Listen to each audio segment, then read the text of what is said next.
Ubus na ba yung idea nyo sa pagluluto? Try nyo din to, sinarsahan atay ng baboy. Madalas na luto nila dito, adobo o kaya nilalahok nila sa minudo, kaldereta. Sa lulutuin natin ngayon, puro atay lang ng baboy. Kalahating kilo lang pala yan, nabili ko lang yan sa talipapa. Hihiwain lang natin ang pahaba. Ganyang pagkahiwa, yung manipis na pahaba. Tapos maghihiwa na din tayo ng mga lamas katulad ng bawang, sibuyas at gagamit din tayo dito larang pula. Para may kaunting sipa, gagamit tayo dito siling green, yung pangsigang. Hihiwain lang natin ng maliliit. Tapos dahon ng sibuyas, ganyang kahabang pagkahiwa. Maggisa na tayo agad. Inuna ko na agad yung sibuyas. Papalabasin na natin yung aroma. Saka natin isusunod yung bawang. Maglalagay na din tayo agad pamintang durog para lumabas din yung natutulog yung aroma. Laurel, 2 piraso. Saka natin gigisahin hanggang lumabas yung mga aromatics nila. Saka natin ilalagay yung green na siling na hiwa para gumising na rin yung natutulog niyang hanghang. Saka natin ilalagay yung nahiwa nating atay ng baboy. Gigisahin lang natin yan hanggang pumutla. Ang pagluluto nito 10 to 12 minutes lang para hindi tumigas yung ating atay. Titimplahan na natin 3 kutsarang oyster sauce, 2 kutsarang toyo. Saka natin gigisahin ng maigi para manuot talaga yung mga pampalasa sa ating atay. Isasabay na din natin agad yung green peas, 100 grams lang pala yan. Tapos larang pula, 3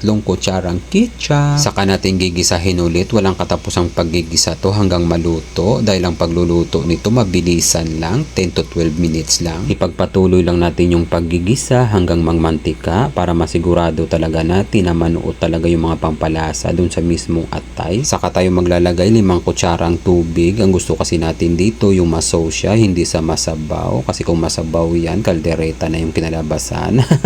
Pakukuluan lang natin ng mga 5 minuto. Syempre titikman nyo din, baka sumobra na at tumigas yung ating atay. Pagkalipas ng 5 minuto, nag-iigi na siya. Kumunti na yung pinakasabaw, kaya hinalo ko na agad. Patutuyuan pa natin ng kaunti to, nadadamihan pa ako sa sabaw. Gusto ko kasi yung atake talaga, yung nanunuot talaga yung lasa sa mismong atay natin. Nung tinikman ko, nakulangan pa ako, kaya linagyan ko pa ng kaunting asukal para bumalance yung lasa. Saka natin ilalagay yung spring onion, pang dagdag sarap at pang padagdag din ng aroma. Napaka-aesthetic na yan pero hindi pa tayo tapos. Pakukuluan pa natin yan ng mga 2 minuto hanggang mag-igi. Yung ganyang pagkaigi, pwede na yan. At kung nandyan ka pa nanonood, siguradong nag-i-enjoy ka. Huwag mo naman kalimutan i-share ang video na ito para maraming makapanood at makarelate. Yung ganyang pagkaigi, sure na talagang nanunuot na yung lasa. Maraming salamat nga pala sa mga followers at sa mga kababayan nating OFW na palagi yung panunood. Ingat kayo palagi kung saan bansa man kayo at isasama ko kayo palagi sa mga panalangin ko. Maraming salamat din sa mga bagong followers at kung bago ka pa lang dito, welcome na welcome ka dito. At sisiguraduhin ko talaga sa inyo na mag-i-enjoy talaga kayo. Napaka-aesthetic naman talaga, tikiman time na.